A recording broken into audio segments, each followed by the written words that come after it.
আমাদের ভিডিওতে এই মেয়েটা কে? মেয়েটা কি আমাদের ৩ নাম্বার সতীন? আচ্ছা যাই হোক, এরকমই কিছু কমেন্ট আসছে। আচ্ছা, আমাদের ভিডিওতে কি অন্য একটা মেয়ে থাকলে সে আমাদের সতীন কেন? সে কি আমাদের বোন, আমাদের ফ্রেন্ড, আমাদের আর কোনো আত্মীয়স্বজন হতে পারে না? এটা কেমন ধরনের প্রশ্ন? আমি মনে করি এই প্রশ্নটা যে মেয়েটা করছে তার মাথার মধ্যে গোবর ছাড়া আর কিছুই নেই।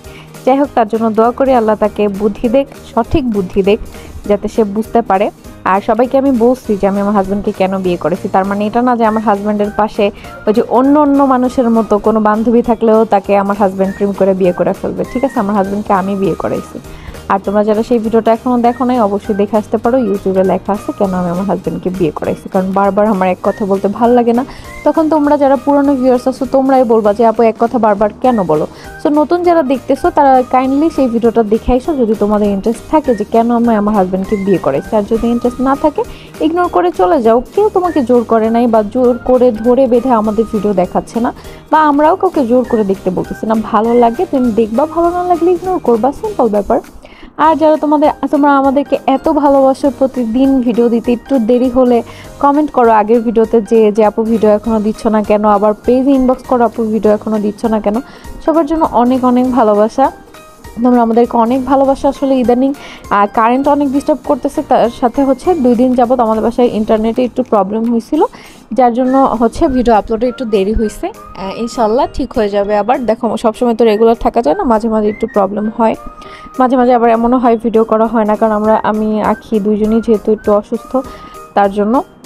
তো এই আপুটা হচ্ছে আজকের মডেল আমরা নারীত্ব পেজ, আমাদের বিজনেস পেজ নারীত্বর জন্য শ্যুট করাচ্ছি বিভিন্ন মডেল দিয়ে, কারণ আমি আর রাখি এখন সিক।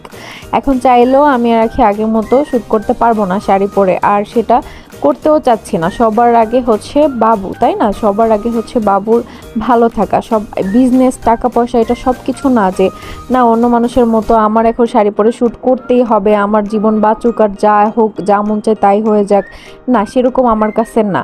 আমি এখন পারবো না। আমার সন্তানের সুস্থতা আমার কাছে সবার আগে, অবশ্যই। আর শুধু আমার না, মানে আমাদের সন্তানের সুস্থতা। তো যার জন্য হচ্ছে আখিরও ফার্স্ট ট্রাইমেস্টার চলতেছে, তো এই জন্য, আর আমার যেহেতু সেকেন্ড ট্রাইমেস্টারের লাস্ট পর্যায়ে, যার জন্য আমরা এখন এই রিস্ক নিচ্ছি না। তার মধ্যে প্রচুর গরম, আর প্রেগনেন্ট অবস্থায় ভাই প্রচুর গরম লাগে, সেটা মেয়েরাই একমাত্র বুঝবে যারা প্রেগনেন্ট হয়েছে তারা। গরম এমনি ধরো তোমার যতটুকু গরম, এই অবস্থায় তোমার 100 গুণ গরম বেশি লাগবে। তো সেটাই বললাম, তোমাদের ক্লিয়ার করলাম। আর দেখো, আজকের এই সুন্দর সুন্দর শাড়িগুলো কিন্তু তোমরা পেয়ে যাবা নারীত্ব পেজে। দেখো স্ক্রিনশট দেয়া আছে, তো সবাই এই পেজে চলে যেও। আর হচ্ছে প্রত্যেকটা শাড়ি আপু আজকে যেগুলো পরছে সেগুলো কিন্তু তোমরা পেয়ে যাবা মাত্র 800 টাকায়। তো সবাই হচ্ছে নারীত্বতে স্ক্রিনশট নিয়ে তারপর হচ্ছে ইনবক্স করতে পারো নেয়ার জন্য। আর আমি কিন্তু দামটা বলেই দিচ্ছি, আর আমার প্রত্যেকটা ক্যাপশনে দাম লেখা থাকে, তারপরেও তোমরা কমেন্ট করো যে প্রাইস কেন। তোমরা কি ক্যাপশনটা দেখো না? এটাই আমি বুঝি না। তো সবাই কিন্তু নারীত্ব পেজটা ফলো করে দিও, তোমাদের সবার দয়ায় নারীত্ব পেজ 3000 ফলোয়ার হয়ে গেছে এত তাড়াতাড়ি, এত অল্প সময়ের মধ্যে। সবাইকে অনেক অনেক ভালোবাসা। সবাই এভাবে আমাদের পাশে থাকো। আর আপুর চুলগুলো দেখে কিন্তু মাশাল্লাহ বললো অবশ্যই। আজকে আপুর শ্যুট করতে মোটামুটি কষ্ট হয়েছে, কারণ আজকে অনেক রোদ ছিল। আর আপু হচ্ছে শুক্রবার ছাড়া হচ্ছে ফ্রি থাকে না, তাই শুক্রবার এই যে গতকালকে ব্লগে দেখছো তোমাদের ভাইয়েরা নামাজ পড়তে গেছিলো, নামাজ পড়ে এসেই লাঞ্চ করেই হচ্ছে শ্যুট করা শুরু করছে।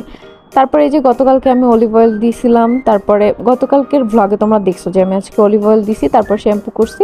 শ্যাম্পু করার পরে দেখো চুলটা কত সুন্দর হয়ে গেছে। তো অলিভ অয়েল কিন্তু চুলের জন্য অনেক ভালো, এটা তোমাদেরকে আমি একটা টিপস দিলাম, তোমাদের চুল পড়া বন্ধ হবে।